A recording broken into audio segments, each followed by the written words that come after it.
வாழ்க்கை நமக்கு வசதியானது இல்லை. வாழ்க்கை மிகப்பெரிய சிரமங்களை தருவதுதான். அந்த சிரமங்களை கொண்டிருந்தாலும் அதை எதிர்கொள்ளுகின்ற ஆற்றல் யாருக்கு உண்டோ அவர்கள்தான் வாழ்க்கையில் ஜெயித்து வருகிறார்கள். மற்றவர்கள் உதிர்ந்து போகிறார்கள்.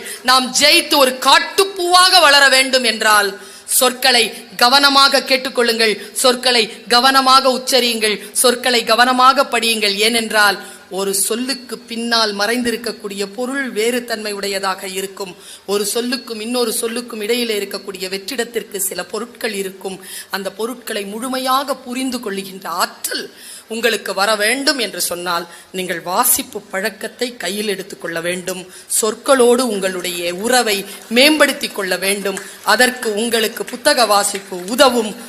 நமக்கு முன்னால் வருகின்ற எந்த அம்பாக இருந்தாலும் அதை திசை திருப்பி விடுகின்ற சொல்லாற்றல், பேரொருணையும் பெரும் கருணையும் பேரன்பும் கொண்ட அந்த இறை ஆற்றலால் உங்கள் அத்துணை பேருக்கும் வாய்க்கட்டும்.